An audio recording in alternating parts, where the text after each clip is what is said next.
Committee on Homeland Security will come to order.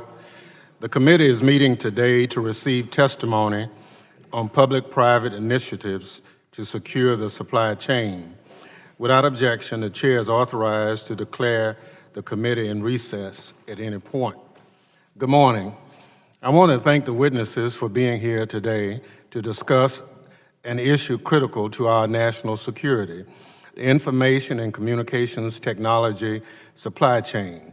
Concerns about the original components embedded in our ICT devices, such as cell phones, computers, and satellites, are nothing new. We've known that such technology produced by our adversaries could be exploited for espionage or cyber attacks for a long time. In 2012, the Senate Intelligence Committee released a damning report about the threats products from Chinese telecom companies ZTE and Huawei pose to U.S. national security interests. Government officials had acknowledged concerns about the use of Kaspersky antivirus software for years before the Department of Homeland Security finally directed all federal agencies to remove it from their systems in 2018. But the rapid evolution of the global economy, coupled with our increasing reliance on technology and anticipation of a new 5G cell network, has resulted in much needed momentum to address risk in our ICT supply chain. Developing sound supply chain risk management policy is not just a whole of government effort, and it's all hands on deck effort. That is why I'm pleased that CISA is spearheading a critical public-private initiative to provide recommendations for assessing and managing ICT supply chain risk. Last month, the task force issued its interim report, and I congratulate the task force co-chairs on that accomplishment. The interim report identified practices and policies related to supply chain threat information sharing, whitelisting, and threat evaluation, along with associated challenges. I'm eager to discuss those issues today. More importantly, I want to know how Congress can help advance the recommendations of the task force. I'm also interested to learn how the work of the task force is being leveraged by the Federal Acquisition Security Council and by the Department of Commerce as it executes its authorities under Executive Order 13873, which was seemingly targeted at China. On that note, I want to commend the administration for finally taking a concrete step to mitigate the threat Chinese firms pose to the supply chain. The Chinese government has spent years strategically investing in and promoting Chinese information and communications technology to advance its national agenda at our expense. So I was disturbed last year when the President directed the Department of Commerce to lift the ban on ZTE buying U.S. parts, apparently to advance his trade agenda. Our national security is not a bargaining chip, and the President cannot negotiate away policies that will secure our supply chain. Toward that end, I'll continue to monitor the implementation of the executive order closely. I look forward to the hearing and your testimony today. The chair now recognizes the ranking member of the full committee, the gentleman from Alabama, Mr. Rogers, for an opening statement. Thank you, Mr. Chairman. The U.S. economy is the envy of many around the world. Our innovative spirit and technological advances have led the world for more than 150 years. And for almost the same period of time, our adversaries and criminal actors around the world have attempted to steal our innovations, to enrich themselves and undermine our way of life. They have sought every advantage to copy and extract information and intelligence about the U.S. government, our industry, and our citizens. The latest front in this battle is the supply chain. Our adversaries are actively exploiting vulnerabilities in our supply chain to undermine our economy and our national security. These vulnerabilities have led to intellectual property theft, data breaches, and the leaks of classified information. In recent years, the threat has intensified as our intelligence community has been able to link certain foreign companies with strong presence in our commercial and government supply chain to foreign intelligence agencies. Protecting our supply chain from companies like Kaspersky Labs and Huawei that serve as intelligence fronts for Russia and China is a complex challenge. We need to do a better job of identifying and prohibiting companies like these from infiltrating our supply chain. But even if we're able to fully secure technologies in the United States, our citizens' companies still operate throughout the globe in countries that make different choices about their supply chains. For this reason, we must have a holistic approach to securing the supply chain. I applaud the Information and Communications Technology Supply Chain Risk Management Task Force for taking such an approach. The ITC Task Force is a great example of public and private collaboration working to identify and understand the problem. Together, they're working systematically to equip the government and industry to mitigate risks. While the task force is focused on information and communications technology ecosystem, I hope their work will inform other areas of the supply chain risk.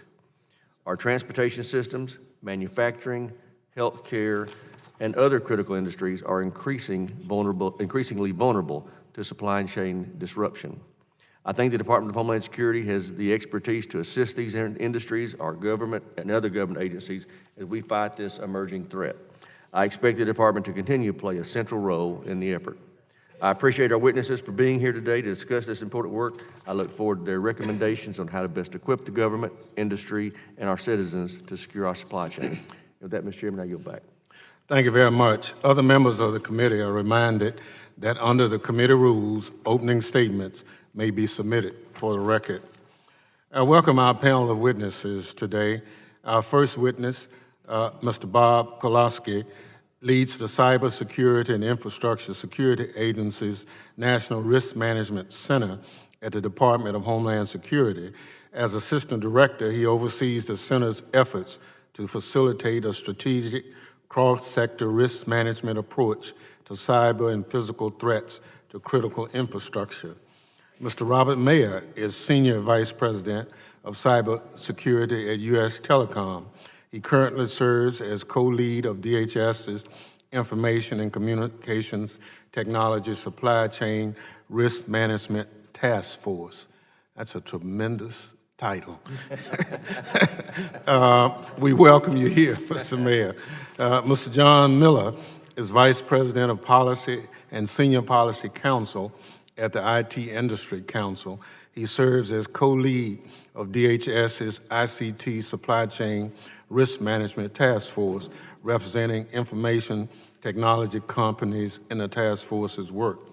Without objection, the witness's full statement will be inserted in the record. I'll now ask each witness to summarize his statement for 5 minutes, beginning with Mr. Kowalski. Thank you, Chairman Thompson. Thank you, Ranking Member Rogers, and thank you, members of the committee, for today's opportunity to testify regarding CISA's ongoing efforts to secure the supply chain of information and communications technology. I'll talk today a little bit about the work of the ICT Task Force, but as well as other efforts that we're taking across CISA and DHS and the federal government. As CISA's Assistant Director in charge of running the National Risk Management Center, I have the privilege of leading an organization with a vitally important mission. The National Risk Management Center is a planning, analysis, and collaboration center working with public and private partners to better understand and manage the most strategic risks to the nation's critical infrastructure. We're doing this based principally through 2 main buckets of activity. 1, building lasting analytic capability for critical infrastructure risk, and 2, leading and catalyzing initiative planning and execution for managing risk to priority areas identified. Since our inception at the end of last year, we have steadily matured a capacity in both of these categories, particularly around risks to the nation's supply chains. This hearing is timely and important for the reasons that you laid out in your opening statement as well. Many and most discussions around cybersecurity threats include some risk calculation around supply chain, third-party, or vendor assurance risk. In line with that reality, CISA has identified supply chain risk management to include 5G security and resilience as a top 5 priority for our agency in our recently released strategic intent document, which we released at the end of August of this year. Supply chain risk can broadly be understood as efforts by our adversaries to exploit ICT technologies and their related supply chains for purposes of espionage, sabotage, and foreign interference activities. Vulnerabilities in supply chains, either developed intentionally for malicious intent or unintentionally through poor security practices, can enable data and intellectual property theft, loss of confidence in the integrity of the system, or exploitation to cause system and network failure. Increasingly, our adversaries are looking at these vulnerabilities as a principal attack vector. We are increasingly concerned with aggressive actions by potential foreign adversaries to include Russia, China, North Korea, and Iran. In the critical infrastructure community, we frequently talk about the merits of deeper integration and partnership across the government and with private sector partners to address high-priority risks. Supply chain risks are such a priority, and a risk that can't be addressed without public-private partnerships. I think it's significant that I sit here with Robert and John testifying on the same panel, because I can say confidently that the partnership between the ICT stakeholder community and CISA is stronger than ever before. Through our work at the ICT Supply Chain Risk Management Task Force, we have taken on a lot of the issues that are most important in understanding and dealing with risks to the nation's supply chain.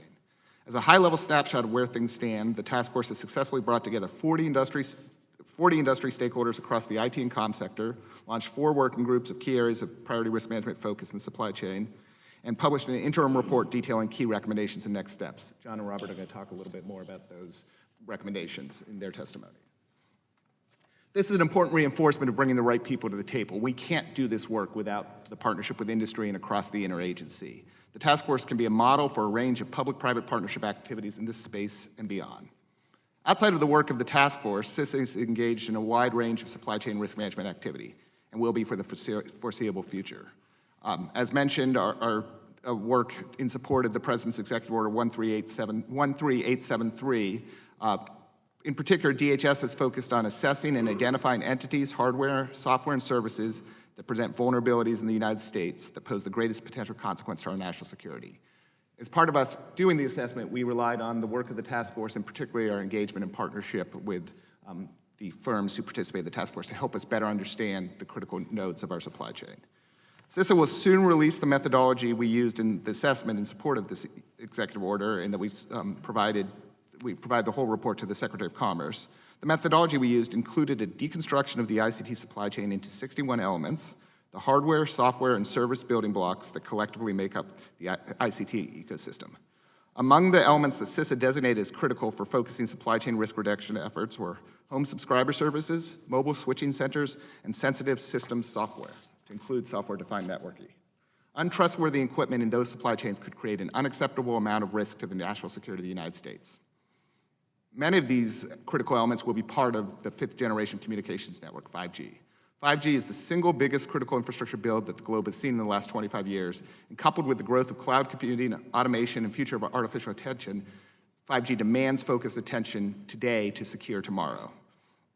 CISA and our interagency partners recognize the importance of 5G security and resilience in efforts. To demonstrate the reasons for that, the National Risk Management Center worked with the IT and communications sector to produce a publicly available 5G risk characterization as a baseline, level-setting document to understand the complexities, risks, and opportunities presented by 5G deployment. If untrusted components and suppliers take a foothold in our 5G infrastructure, there's potential for not just data integrity and privacy loss, but also public health and safety concerns due to many of the envisioned use cases of 5G connectivity. We must take these risks seriously, and I can tell you with confidence that CISA, with our partners, is doing that, both here in the US and working with our allies globally. In summary, a holistic understanding of critical infrastructure risk must take into account the supply chain risks stemming from an interconnected society that relies heavily on ICT technology.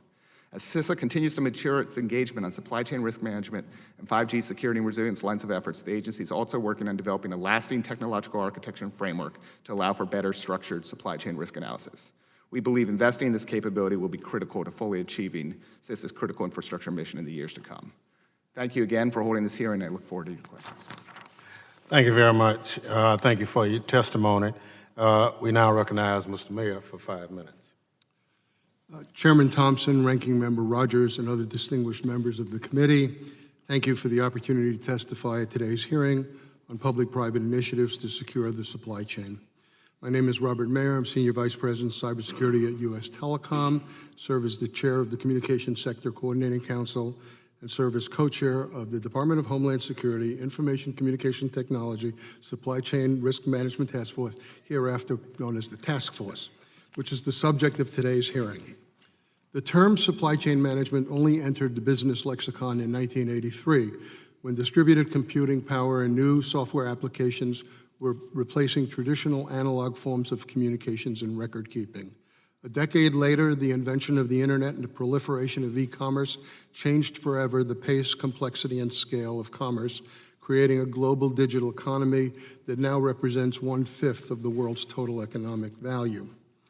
Today, we stand at the precipice of an entirely new paradigm, where technological advances in distributed computing, networking, fifth-generation wireless, big data, artificial intelligence, and machine learning promise to fundamentally change the nature of business transactions and the supply chain that is at its foundation. The question we must now ask ourselves, what risks come with these transformational technologies, and how best can we work together to mitigate them? It's hard to overstate the complexity of supply chain challenges. For both suppliers and buyers, the potential universe of supply chain vulnerabilities touches all aspects of information technology: hardware and subcomponents, IoT devices, operating systems, softwares and applications of all varieties, cloud and hosting services, telecommunications equipment and services. Essentially, any physical or logical element that can be used to generate, store, manipulate, or transport data in digital form. That means the billions of new connected objects coming online will expand the risk universe exponentially. To be clear, many companies in the ICT ecosystem are incorporating high standards of supply chain risk management. Companies with large global and national footprints and have substantial dependencies on foreign inputs have dedicated teams of supply chain practitioners working tirelessly to ensure that their brand is not tarnished and their customers can continue to trust the integrity of their products and services. Rigorous internal systems and controls are applied, and expectations of downstream suppliers are often reinforced by verified attestations, audits, and contractual commitments. In my written testimony, I described the efforts of the 4 ICT working groups and some of the Year 2 activities now being discussed among task force members.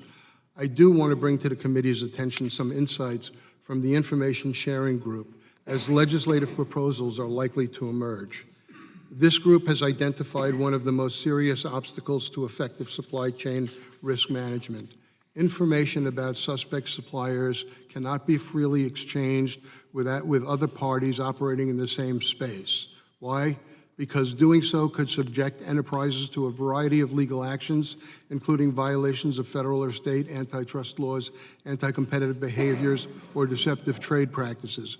Private causes of action also can result from transgressions involving commercial agreements and other statutory or common law infractions. The working group is recommending that independent legal counsel study the matter more deeply and determine to what extent liability protections are needed to facilitate sharing. The task force's importance and value is not only reflected in the sum of its current and future work, but also because it is a model for collectively advancing policies critical to our national interests that can be operationalized in ways that have a high likelihood of success. The task force success did not happen overnight. It is the result of more than a decade of an increasingly robust, mutually accountable, and trusted public-private partnership. The task force governance structure supports the important principles of whole-of-government approach and has brought an extraordinary group of private and public sector experts to the same table to tackle some of the most challenging supply chain issues. I know I speak for all the members of the task force when I say we appreciate the gravity and urgency of our work, and we are committed to delivering strategies that will lead to meaningful and sustainable solutions. Thank you for the privilege of participating in this hearing, and I look forward to answering your questions. Thank you for your testimony. I now recognize Mr. Miller to summarize his statement for 5 minutes. Chairman Thompson, Ranking Member Rogers, and distinguished members of the committee, on behalf of the Information Technology Industry Council, or ITI, thank you for the opportunity to testify today. As the current chair of the Information Technology Sector Coordinating Council and co-chair of the task force, I welcome the committee's interest on the importance of public-private initiatives to secure the supply chain. ITI is a global policy and advocacy organization representing nearly 70 of the world's leading ICT companies. The global ICT industry respects and takes seriously the U.S. government's obligation to address risks to global supply chains and its responsibility to protect national security more broadly. Public-private partnerships are an essential mechanism for addressing our shared security challenges. Working together to leverage the public-private partnership structures that were pioneered in the United States, industry and government can seize this moment and lead on developing supply chain security policy solutions that also support innovation and economic growth. Two key factors are making supply chain security a growing challenge. First, while managing risks to global supply chains has always been complex, our increasingly connected global ICT infrastructure is powering every segment of the economy as we move towards surpassing 20 billion connected devices in 2020, illustrating the vast scope of the challenge. Nation-state threats, too, are now a greater part of the conversation, implicating not only national security, but also economic security and U.S. competitiveness. Second, the rise of 5G networks and the data-centric world they will power has magnified supply chain security challenges and anticipated risks, driving governments to more intensely focus on the issue. Specifically, the increased speed and volume of data that will soon flow through networks raises significant questions regarding data access that implicate not only national security, but individual privacy, technological leadership, and economic competitiveness. The Supply Chain Task Force was established to address these evolving threats and brings together stakeholders from across the communications and IT sectors and multiple federal agencies to enable targeted resource investment, share technical and policy expertise, and identify actionable policy solutions. DHS's Cybersecurity and Infrastructure Security Agency recently published an interim report detailing the task force's progress to date. Two key takeaways from the report that I'd like to highlight are: one, information sharing remains a top priority. The task force determined that the highest value supply chain threat information relates to suspected, known, or proven bad actors in the supplier context, but that legal and policy issues often prevent the sharing of such information. This insight suggests the need for further legal analysis and foreshadows the potential need for future legislative action. Two, the supply chain threat landscape is vast and diverse.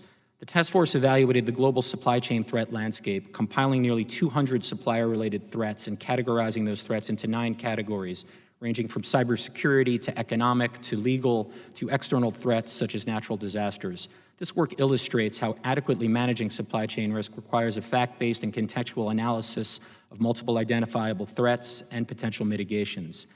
I would like to conclude by offering 3 concrete recommendations. First, continue using the task force as a key resource for public-private collaboration on supply chain risk management. The task force's work to inform the ICT risk assessment required by the Supply Chain Executive Order demonstrates it can be deployed as a resource to help inform supply chain policy efforts beyond the task force's core work streams. A significant opportunity exists to leverage the connective tissue established between the task force and the Federal Acquisition Security Council to help build out the rules to implement last year's Secure Technology Act in a way that achieves its security objectives while minimizing unintended impacts to continued technology innovation and the technological leadership of U.S. companies. Second, target future U.S. supply chain measures to identified gaps. While we appreciate the focus of policymakers globally on the urgency of addressing supply chain risk, the sheer volume of policymaking activity has, in some instances, overwhelmed the ability of private sector actors to effectively keep up. The task force really realized early on that conducting an inventory of public sector supply chain activities would be useful for helping the task force and other stakeholders identify what tasks weren't being done and to prioritize those that were most important. Once complete, we should share the task force inventory results with key stakeholders and leverage those results to inform supply chain policymaking across the board. Finally, we encourage the U.S. government to continue to deepen engagement with international partners and pursue a coordinated approach. Global supply chain security challenges ultimately call for globally scalable solutions, and we encourage cross-border collaboration to avoid harmful fragmentation. The Prague Principles on 5G security provide a good blueprint for such activity. Thank you again for the opportunity to testify today. I look forward to your questions. Thank you very much. I remind all witnesses for their testimony, and I really appreciate you for your sharing that. I guess the concern that I heard from all the witnesses is you might learn who a bad actor might be, but there might be some liabilities in saying who that bad actor might be. Can you borrow down a little bit and help the committee with we've identified them, but now because of liability concerns, we can't share who they are. And how do we, is it liability protections, as somebody talked about? But I guess that the task force's work is good, but I think at this point you've given us additional problems and not enough solutions. And I guess we're waiting on the next report. So, Mr. Mayor, you brought it up. So I'll start with you. Congress has made some important progress with information sharing. So the 2015 Cybersecurity Information Sharing Act created liability protections for sharing indicators of compromise. So indicators of compromise would be some indication that there's a cybersecurity threat, and it's very specific, and that can be shared. What we don't have is a situation where an organization, for example, has a piece of equipment there where they discover, some software malware or a pattern of activities that makes them feel very suspicious about a particular company. That would be very beneficial to share with. It could be upstream providers, it could be downstream providers, and it could be anybody else in the ecosystem that could benefit from that information. The lawyers are going to be very reluctant to allow that person, that company, to make those kinds of remarks or evidence without liability protections, because there are laws in place and private causes of action that could result in litigation. So in the absence of a similar liability protection that was created in 2015 for this particular instance, the members of the working group said, we need to think about how we can encourage that type of information sharing. Well, Mr. Miller, since you included that as one of your recommendations, share some more enlightenment, if you would, with the committee.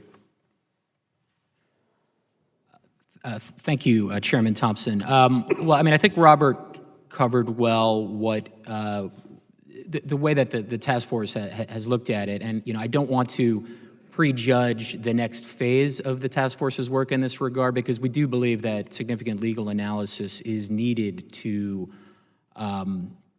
examine these barriers and how they can be adequately removed. I mean, I think a couple of things that are important to note. Again, clearly, as I think all the witnesses have already indicated, it's actually a much more complex set of threat information that needs to be shared in some ways, or at least more diverse than in the cybersecurity threat indicator sharing context from 2015 CISA that was passed by Congress.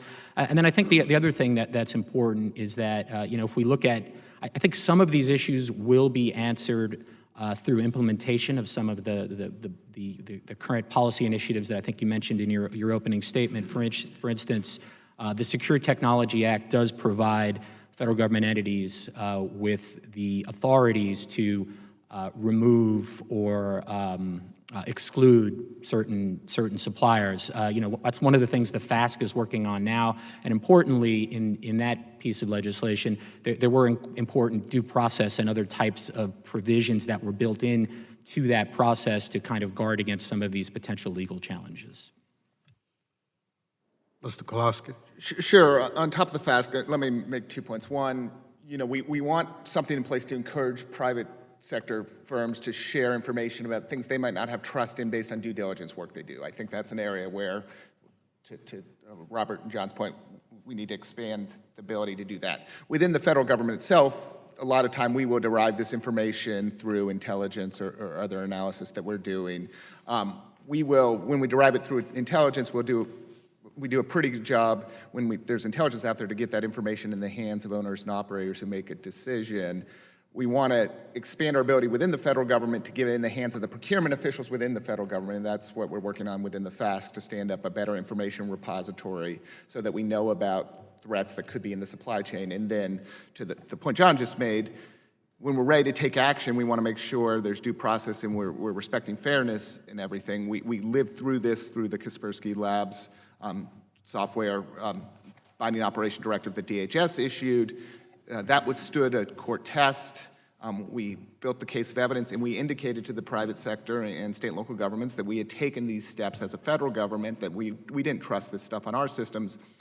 couldn't tell them not to buy it in their systems, but I think our indicator was very important. I think some of the FASC authorities will allow us to do that in a more streamlined process and make sure that that information gets out there. If we're making a trust judgment for our own systems, we want others to know in case they want to make the same trust judgment. Thank you very much. I yield to the ranking member for 5 minutes. Thank you, Mr. Chairman. Mr. Kolaski, how do you think your task force's efforts are lining up with similar efforts across the rest of the federal government? Sure. We, as Robert and John mentioned, we have an inventory of other activities going on across the federal government. In the critical infrastructure sectors, there are 3 sectors that are really taking some steps on supply chain risk management that we're integrating with the energy sector, particularly the electricity sector, the health and public health sector, and the defense industrial base sector that DoD's working on.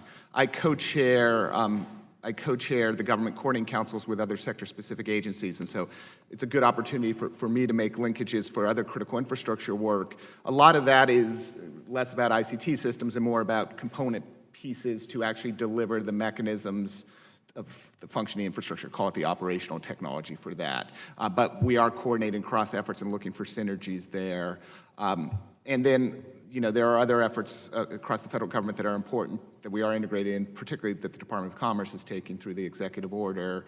We are the decision support to help the Secretary of Commerce make decisions on potential actions taken through IEPA on that. And so, again, the task force is providing key input to the Secretary of Commerce that he will then ultimately implement through the regulatory process. So that's a linkage. And then there's some software bill of assurance work that Commerce is working on. Right.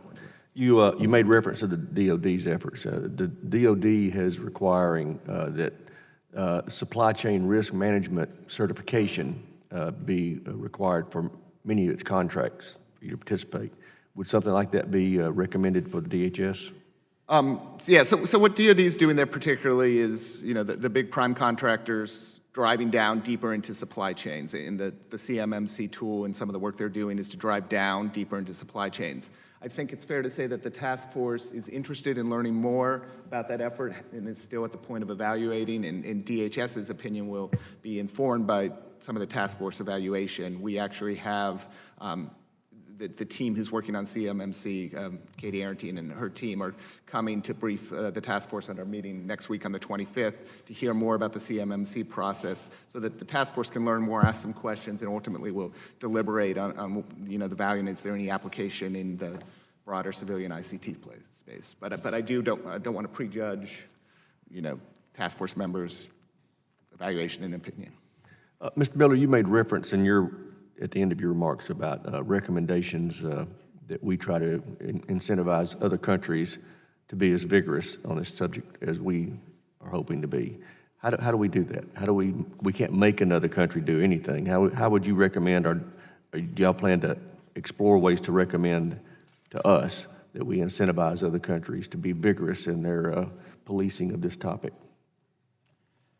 Thank you for the question. I don't think it's necessarily just about incentivizing other countries, but I made reference to the Prague principles on 5G security, for instance. I think step one is making sure that countries that the United States is talking with other countries, particularly its other partners. In the case of the Prague principles, as well as having most of the European nations, you had countries like Australia, Israel, Japan, other, Canada, and other like-minded nations. And I think just as is the case, for instance, as we were talking about with respect to information sharing between private and public sector actors in the U.S., countries like the U.S. and other allies sharing information can help inform kind of a coordinated policy-making approach. And I think it's about getting people on the same page. That said, there will always be a need for contextual, fact-based analyses when we're talking about risk management. It is possible that other countries don't necessarily always see eye to eye with the United States, but we should continue to do what we're doing, which is talking and trying to share our intelligence and insights in this matter. For any one of you, just give us a very simple example of how a bad actor, because all of you have made reference to 5G. We hear a lot about it and how it's going to change things, how we have to be very careful about it. Give us an example of how a bad actor could penetrate and exploit 5G to our detriment, commercially or governmentally, either way. So when you think about 5G, it is an evolution beyond the existing 4G. In some very substantial ways, the architecture of the networks changes fundamentally. You have much more computing power and intelligence at the edge.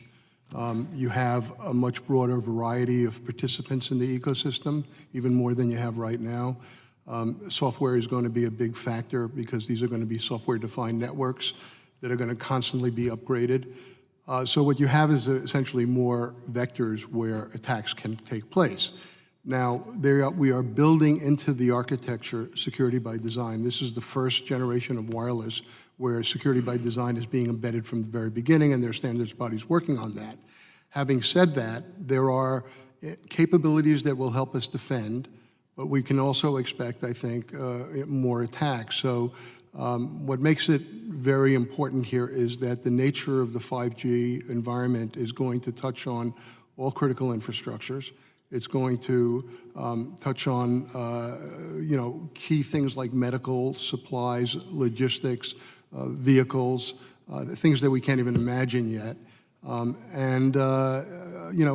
determined and persistent bad actor is going to look for every vulnerability, and what they don't find the vulnerability today, they'll look for it again tomorrow, and they'll use automated technologies to do that.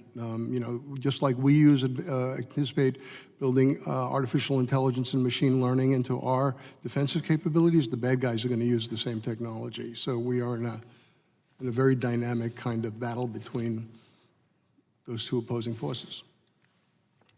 Thank you very much. Chair recognizes the gentleman from Rhode Island, Mr. Langevin, for 5 minutes. Thank you, Mr. Chairman. I want to thank our witnesses for being here today, your testimony.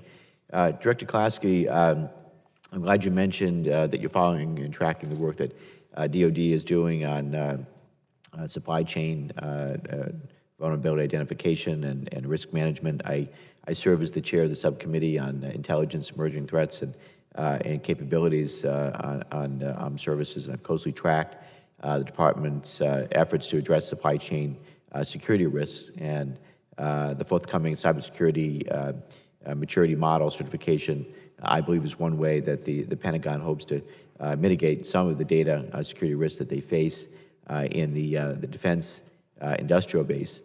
So one of the essential steps, of course, in supply chain risk management is actually understanding the dependencies underlying a function. My understanding from the CMMC is that a good deal of the value will come from helping to illuminate supply chain. And so what approach is the NRMC taking to illuminate supply chains that support the national critical function set? Sure, thanks, Congressman. I appreciate the question. So you referenced at the end the National Critical Function Set. So one of the first things we did as a National Risk Management Center was identify 55 national critical functions that are things that critical infrastructure produces that are absolutely essential to national security, economic security, and community health and safety. And those national critical functions include things like conducting elections and the provision of position and navigation timing services and the provision of wholesale payment services and the communications core network and communicating wirelessly.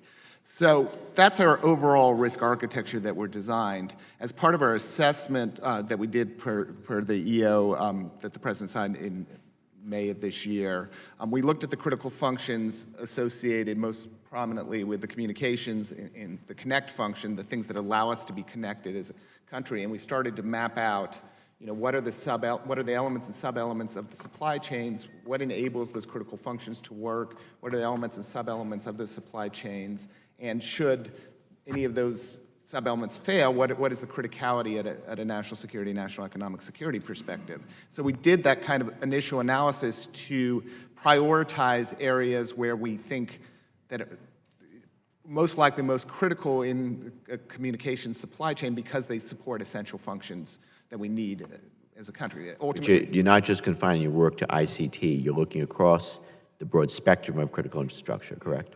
Across the work we're doing at the National Risk Management Center, yes, there are things, operational technology type things. There's work, again, position, navigation, timing, finance, election, security. Those are key functions, and ultimately there could potentially be key supply chain vulnerabilities within all of those functions. Our analysis structure is going to allow us to build that out, understand those sources of criticality, and then ultimately when you get to the critical elements, that's when you start to look at what actually is going into those supply chains. How diverse is the market? Who are the key providers? How interconnected is the market? How could it shake? So we're taking that approach so that we can then start to study particular use cases to help make decisions of the importance of trust there. What about the private companies themselves? How are you dealing with them? They may not know their supply chains and their supply chain vulnerability risks. I mean, I think that's part of what we're trying to do in this general awareness as part of the task force. I think John and Robert, for the most part, represent companies who recognize the importance of knowing their supply chain, have to drive toward knowing that. I think, and they can talk a little more to how advanced the discipline's getting. There will be private companies who haven't done that work. A lot of what we're trying to do in CISA is to support, develop tools and offer technical assistance to help make sure that there's easy ways to understand your supply chain. All right, so before my time expires, you're turning to threat assessment. Can you expound on the cyber intrusion techniques that are most worrisome to you? The supply chain cybersecurity vulnerabilities take many forms. In the target breach, for instance, it was connections to the HVAC contractors network. NotPetya leveraged a hijacked software update from a Ukrainian tax company, and some of the vulnerabilities we've talked about today are rooted in hardware.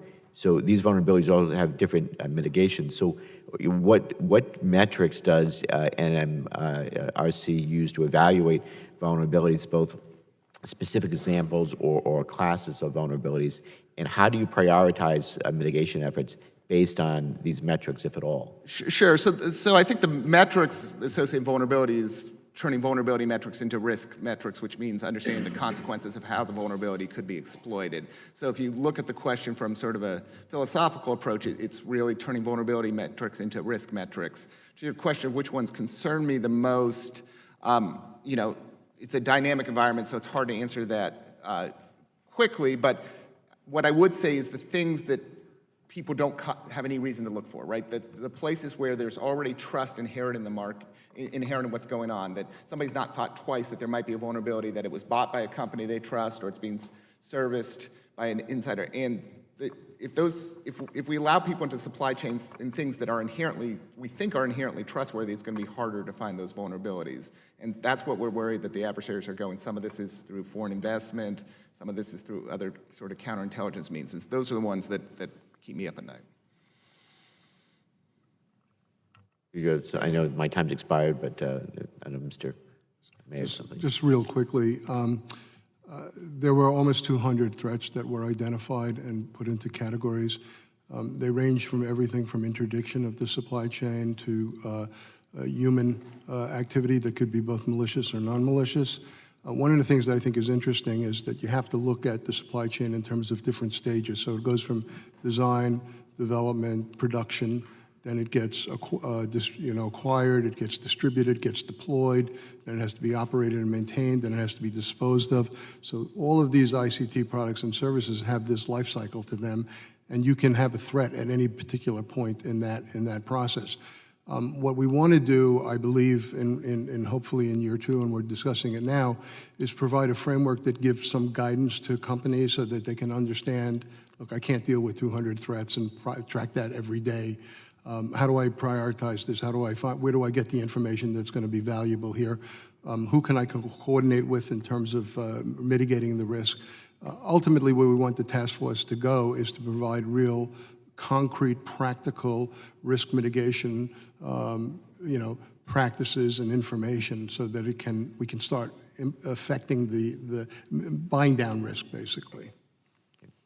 Thank you, Mr. Chairman. Thank you very much. Chair recognizes the gentleman from New York, Mr. Katko, for 5 minutes. Thank you, Mr. Chairman, and thank you all, gentlemen, for being here today. I was a 20-year federal organized crime prosecutor, and I never made a case of any significance without a task force. and task force for federal, state, local, and sometimes private components. And I recognize the value of it. And sometimes they work better together, sometimes they don't, but it's clear to me from your testimony that it's working. And I'm really glad to see that. The public-private partnerships are really a wonderful thing to hear, and it's good that you're exchanging information. And I appreciate some of the barriers that you're experiencing, but your goal is, part of your task force, I hope, is to identify how to get past some of those barriers, especially with respect to exchange of information, because exchange of information is everything in a task force and the success of a task force. So I appreciate that. And that's one of the reasons why a bill that was passed out of committee recently, I hope gets passed out of the House to form a CISA advisory committee overall, because I think it's going to be very important. I want to talk to you about best practices in supply chain management.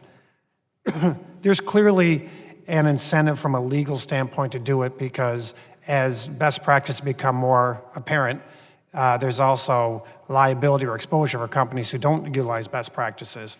But instead of trying to solve the problem in the courtroom, I'd like to see if we could solve the problem by incentivizing companies. So I wonder if any of you can talk to me about anything you've discussed within the task force about incentives that maybe that you might be recommending with respect to supply chain management practices. And we can start with Mr. Mayor, since you're nodding your head. So I would say that, we have a very interesting group of participants. So you have some companies who are global leaders in brand management and have very sophisticated activities around protecting the value chain. They have every incentive based on market activities to make sure that their supply chain, the integrity of their supply chain. One of the conversations that we've had in the task force, and it relates in part to what DoD is doing with respect to their CMMC and their efforts to create, higher levels of assurance in the smaller companies. But we've also talked more generally about the group of companies, the small, medium business organizations, clearly do not have the kind of resources that these global communications and IT companies have. Yet they can be very impactful from a supply chain, especially as they provide products upstream. I think we're going to have to grapple with this. It came up in yesterday's meeting of the co-chair leaders, to make sure that as we think about how we move forward with information sharing, threat evaluations, the development of qualified bidder lists and things like that, that we keep in mind that there are certain companies that are going to be very successful in this space and have very sophisticated capabilities, and there are other companies that don't have the financial resources, the human resources to implement these capabilities. I think DoD is going to discover some of that as they implement the CMMC. That's a societal problem we have to deal with, and we have to think very carefully about the kinds of incentives, cybersecurity generally, but in supply chain in particular. Hey, have you come up with any incentives yet that you've talked about or bandied about? We've bandied about many ideas. I mean, this goes back to the executive orders in President Obama's administration, where he wanted departments to look at incentives. My view is that nothing ever really came out of that effort. I think we have to revisit that. Incentives require money, and there's a great deal of complexity in administrating it. Some companies don't want incentives. If you give incentives to some company, are you tilting the market dynamic in some way? So it's a complicated question. I think it's something that industry and government should work closely with Congress on and think through. I think we're getting to the point in time where we need to think. I would ask you to do that. I think it's very important. I had a roundtable discussion back in my district, and it's clear to me that the smaller businesses just don't have the financial capacity, and they make value judgments every day and where to spend their money, and they're just not prioritizing this the way they should, and that's a big concern to me. So, Mr. Klasky, part of the Secure Technology Act's requirement in their strategic plan was that DHS come up with some sort of incentives, some ideas of some incentives. Have they done that yet? So I would frame it this way, that the way the procurement's been done in the federal government for a while, incentives have been around evaluating contracts from a cost performance schedule incentive. What we need to do is reframe cost performance schedule and security have to be, and there's a deliver uncompromised report that MITRE put together, that they have to be the pillars of a procurement strategy. And it's amazing, as you know, once you put that into a federal acquisitions process rule that you have to evaluate security just like you're evaluating cost and past performance, that very quickly becomes real incentives. You start to build tools for procurement officials to know how to do that. The companies who are trying to get into the space then have to demonstrate it. It sets up an auditing, potential, free market auditing regime to evaluate things like that and all that. And you see that contract incentives can drive a lot of change in performance. Doing that in a way and talking, as we put that in our own contracts, can we share that with other big buyers who are procuring things even at the private sector to use similar language? I think that's going to be a real driver and change of behavior down supply chains. Yeah, I appreciate it. Just keep working on that because we're looking forward to hearing from you. Mr. Miller, I know I'm out of time, but anything you want to add? I first of all agree with everything my fellow panelists said on this, and really just to highlight the point about the small and medium-sized businesses. I think both panelists have talked about how that's one of the things that I think DoD is trying to get at with their CMMC program. When we start talking about things, when we say things like 3 or 4 levels down in the supply chain, we're talking about small and medium-sized businesses usually, right? And I think just the numbers themselves, just to kind of put a fine point on how important this issue is. I'm not sure what the latest statistic is from the Small Business Association, but it's something like 90 to 95% of companies in the United States are small and medium-sized businesses. I think DoD has something like 90,000 contractors and 300,000 subcontractors. Most of those companies are small and medium-sized businesses. So as Robert said, one of the things we talked about yesterday was the importance of kind of integrating this notion of incentivizing SMB practices, or just at least trying to consider the SMB dimension of everything we're doing, because we have a lot of large companies in the task force that are doing really good work. Again, they're not perfect either, but figuring out how to get down deeper into their supply chains, into the government supply chains, is really the key. Yeah, I think it's critically important to examine this issue, and I ask that you do that and report back to us in a timely manner. And with that, I yield back. Thank you, Mr. Thank you. Chair recognizes the gentleman from California for 5 minutes, Mr. Correa. Thanks, Mr. Chairman Thompson, for holding this most important hearing. And as we all know, technology is rapidly evolving, and that's why cyber threats major challenge to all of us. As I listen to this conversation, this discussion, I'm reminded of a story I read back a couple of decades ago, the Iraq War I. And I read the story where it talked about how U.S.-made Xerox machines were being used in Iraq, and we essentially put chips in those Xerox machines that are at the right time, were able to activate them, and they caused all kinds of headaches for the Iraqis and their defense system, which helped us have a competitive edge when it came to winning that war. And I guess you look back at that chapter and lessons learned, and now we're talking about 5Gs, infinitely more complex, whole lot more players. In your words, the number of vector threats growing exponentially, trying to figure it all out. And I would ask supply chain, trustworthiness, and you, Mr. Miller, just talked about the small businesses. I agree, gentlemen, that we have to go with those that we trust. Yet at the same time, we're looking at the lowest cost producer of a chip, lowest cost producer of something out there. And so where do we start, or where do we keep going in terms of making sure that, first of all, try to make sure that most of those chips, those products are made in the U.S., but even if they're made in the U.S., God knows, how do we prevent a lot of those chips and a lot of those things from being put in our systems that can come back to haunt us? Open question to all of you. Sure. I think I think that's a really good question. Two things I would say on that. Number one, as we've mentioned a few different times, we did have a threat assessment group looking at this issue, and it was nearly 200 threats. I think 188 different threats were cataloged and divided into 9 different categories. I think it bears noting that only one of those categories was, it really involved cybersecurity threats. Again, there's a whole bunch of other different types of threats, as if it wasn't complex enough that we have to deal with when we're talking about global supply chains. Country of origin is also just one of 188 threats. So I think it highlights the importance of really basic risk management principles, and always thinking about, how do we conduct a fact-based, context-based analysis of these various different multiple threat vectors. It includes the entity and the supplier, of course, but also what is the equipment or service? Let me flip How is that it around. used? Let me flip it around. I'm almost out of time here, but Mr. Katko talked about incentivizing. How do you continue to work with small businesses that may not have the resources to have so many guards up, so to speak, security-wise, and at the same time, we value their entrepreneurship, their incentivizing coming up with new technologies? How do you work with those folks?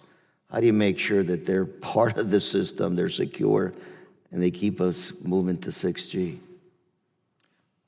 Well, really quickly, one way, for instance, is that larger companies can, they often have trusted supplier programs or something, and they can, or they can flow down requirements, even to, for instance, do something like as simple as, or maybe not as simple, but something like using the cybersecurity framework into their contracts as a way of trying to incentivize those companies to do that. But there's a host of other incentives that could be explored as well.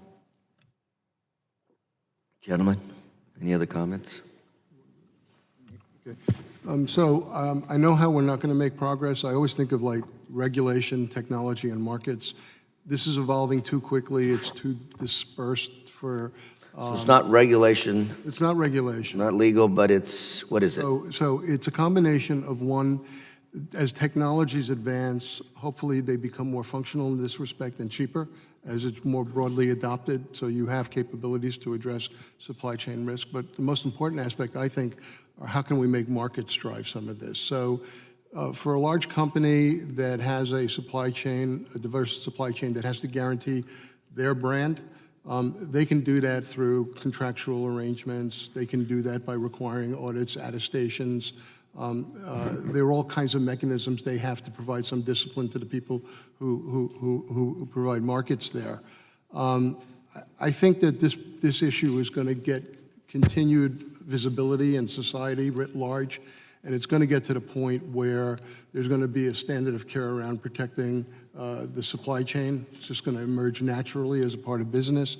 And there are going to be players who are going to take serious consideration of how to manage their supply chain risk, and those that don't, they're going to find themselves vulnerable to either reputational harm or potentially other kinds of legal or regulatory considerations. So I'm hopeful that the markets and technology and the work that we're doing in the task force by thinking about how to make it possible for some of these companies to be more effective is the way we can have some success here. Mr. Kolaski? Sure. Your question brings to mind a couple things, right? There's processes to subsidize small businesses for a lot of reasons, and there is some responsibility, I would say, on the vendor side. If they're buying chips and there's only a couple sources of chips, to perhaps use some of your resources to make sure that there's security at that level. And so, I would hope that the market would see some incentive to helping small businesses. But then there are ways that we've as a federal government, have subsidized small enterprises for a lot of different reasons, partially because they're a key source of innovation here. And I do think, if this, depending on if this gets too unbalanced, thinking about ways that the government can subsidize some security practices, we certainly are building tools to help small businesses who want to take this seriously, so that they don't necessarily have to go buy those tools from the market to get better at cybersecurity. Will help the assistance, but there may be a point where it gets out of alignment and some version of subsidization is necessary. Thank you, Mr. Chairman. I yield. Thank you very much. Chair recognizes the gentleman from Texas, Mr. Crenshaw, for 5 minutes. Thank you, Mr. Chairman. Thank you, everyone, for being here.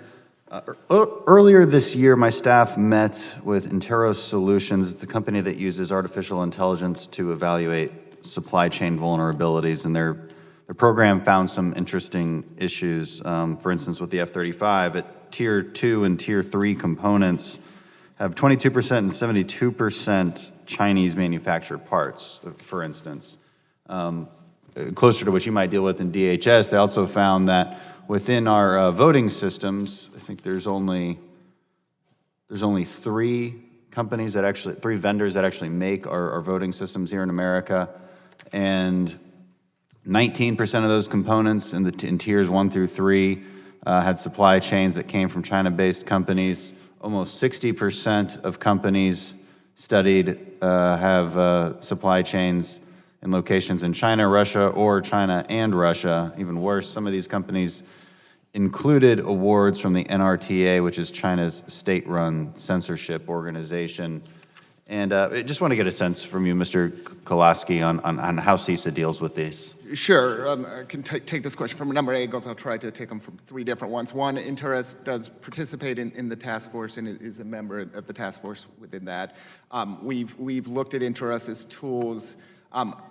That kind of offering, whether from them or someone else, does a good job of scraping together publicly available data that's just hard to aggregate without taking advantage of machine learning and technology, and providing areas that you might want to do a deeper dive. I don't think, and I think if Jennifer was here, wouldn't tell you that they're absolutely right in those statistics, but those statistics start to narrow it down and cause for areas of exploration, for deeper exploration. So we look at tools like that as a good way to get closer to evaluating risk.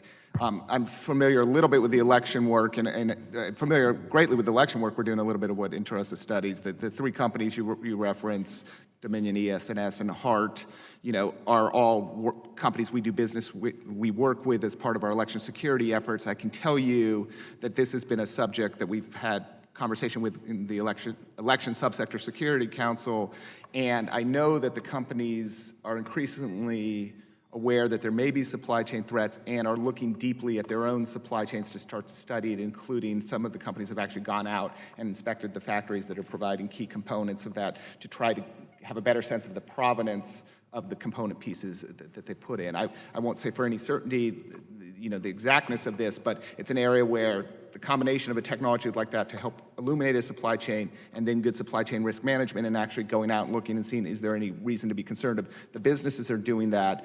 We at DHS stand ready to work with them if we're finding areas of concern and, maybe push certain things out of election supply chains. Yeah, I mean, let's say the technology is half right. It's still a pretty big concern. Like you said, it points you in the right direction. And how much are we just relying on those companies to actually investigate their own supply chains? What is the relationship between them and you all to make sure that they do, and that our election machines are safe for the 2020 election? Sure. Again, we have a good information sharing relationships. A couple of those companies at least, we've tested some of their equipment, the key equipment within a supply chain. So we've done some testing at our Idaho National Lab. So, you're in theory worried about supply chains, but then ultimately it manifests itself.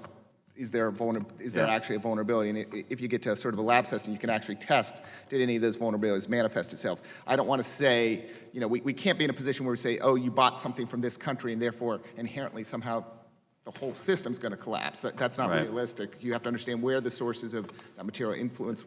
In my limited time, that actually gets to another question on the DJI drones. Are you familiar with that entire situation? What is DHS's take on DJI and whether those drones are safe to use? We've provided a couple guidance of concerns that we have with drones manufactured in China. We put out 2 public products. We think there is potential, if mitigation has not been put in place, that there could be information leakage through the drone process. We have some recommendations that we think can effectively mitigate the actual information leakage from the drone. So we're not at a point where we're saying, don't use drones from... Does DHS use any of those drones? I don't know offhand. Border security or anything? We don't. CISA doesn't operate drones, so I don't know offhand. We can get back to you on that one. I yield back my time. Thank you, Mr. Chairman. Thank you very much. Chair, I recognize the young lady from Florida, Ms. Dimmons, for 5 minutes. Thank you so much, Mr. Chairman. Thank you to all of you for being here with us today. Mr. Kolaski, once again, the committee is holding a hearing against the backdrop of major departures and leadership shakeups in DHS. How are you working to make sure that the NRMC and this task force in particular is staying above the fray? And does the NRMC have the support it needs to carry out its mission during this very critical time? I would cite a quote that Mr. Mayor gave to Inside Cybersecurity yesterday about our ability to stay above the fray, and I'll let him paraphrase the phrase. But it's a serious question. We have had support consistently through the secretaries and acting secretaries that have served this administration, including Acting Secretary McAleenan. CISA has been, I think this is paraphrasing Robert's quote to some extent. We've had really good consistency at the political leadership level, starting with Chris Krebs and down there. And so I can say, as somebody who's been a part of three presidential administrations in the department, the consistency has allowed us not to have to change any direction based on any change of leadership at the more senior level, at a strategic level. And, we'll see what happens with the successor to Acting Secretary McAleenan, but at this point we expect it's full speed ahead with the work of the task force. So with the consistent support that you talk about that does not necessarily include the more senior level, what concerns you the most, though, about the changes in leadership and how it could affect your operation? What are you preparing for as you await the next appointment? I mean, I'm human. Any change of leadership, you want to be responsive to that. I'm not expecting that a change of leadership at the DHS secretary level is going to drive a change in how we approach supply chain risk management or risk management for critical infrastructure.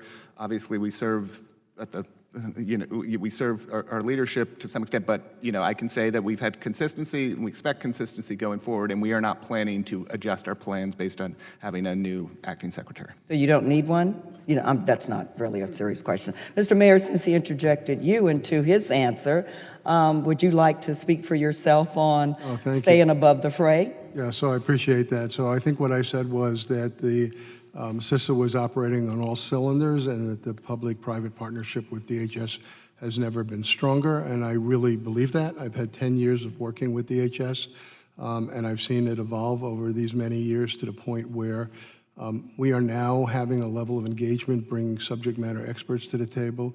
DHS is listening, we're listening. We're developing products that reflect a great deal of collaboration. Most recently, for example, the 80-day criticality assessment that had to go into the efforts on the EO. We're having those discussions on 5G. We're having those conversations on national critical functions. Going back all the way, I think, to Secretary Kelly and some of the changes that have existed at the top levels, I have not observed anything that suggested it's either distraction or disruption. Perfect, thank you. And to you or to Mr. Miller, it appears the task force has focused on the issues of hardware to our ICT supply chain.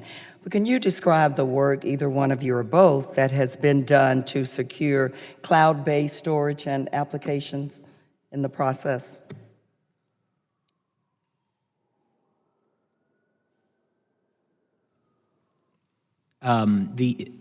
Are you talking, just to clarify the question, are you asking about cloud in the context of the task force? Yes. I don't believe that the task force has worked on cloud specifically, other than in the context of the broader, threat assessment work. But more broadly speaking, I think talking about cloud does highlight one of the points that I made earlier, and that's about data access and managed service providers and other cloud providers are a really important part of the conversation right now.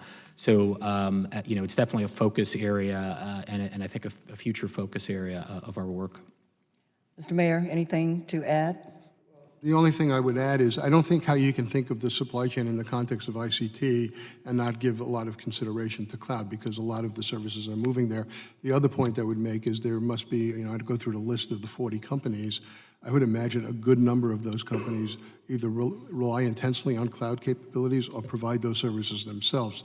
So I think it's kind of being built into the thinking, as it should be, because you cannot talk about this ICT ecosystem without thinking about how much of how big a role the cloud is having. And I would also say that from a security perspective, I think the cloud has been very instructive in terms of how well we've been able to defend it. And I think the lessons we learned from cloud security are going to be easily applied to the 5G environment, which is going to be very helpful.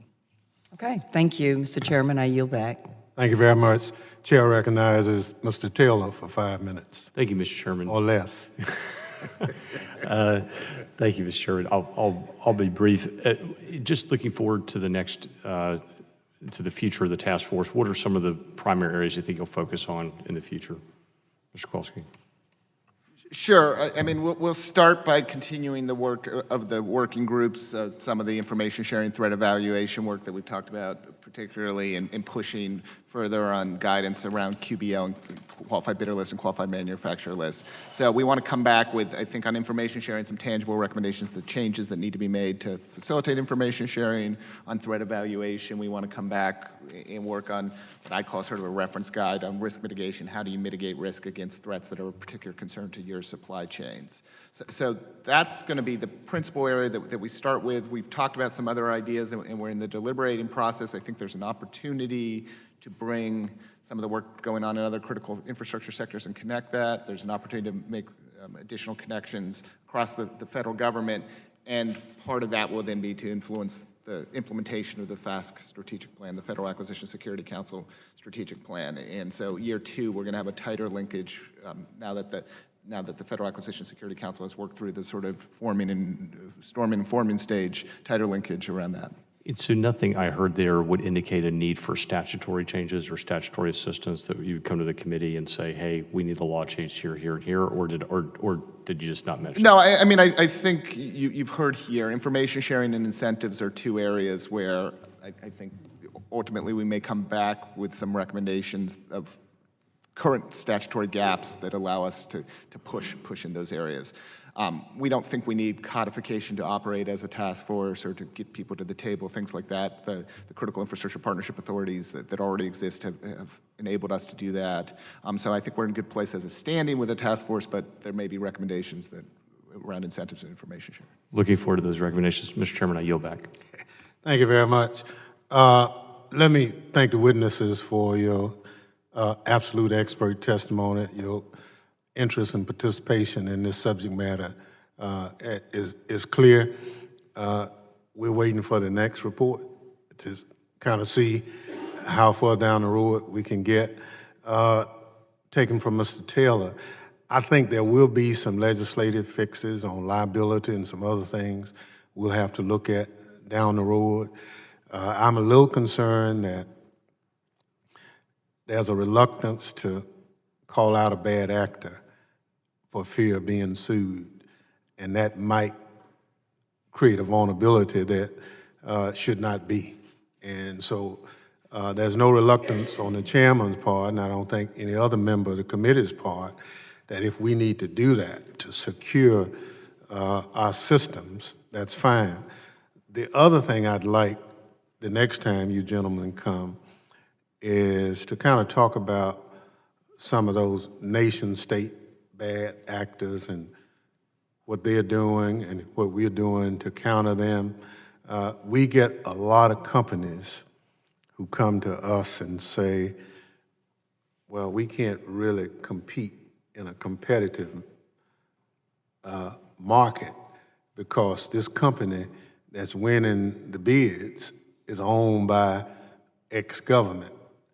And I'm trying to figure out if those entities are some of the entities who are the bad actors also in this scheme of things. So I want you to think a little bit about that because some of those small businesses Mr. Correa and some of the other people talked about are saying, you know, when companies don't have a bottom line, they can just about compete at zero and win, but that's not what we want. So I want you to kind of think about some of that. I thank you also for your valuable testimony. The members of the committee may have additional questions for the witnesses, and we ask that you respond expeditiously in writing to those questions. Without objection, the committee record shall be kept open for 10 days. Hearing no further business, the committee stands adjourned.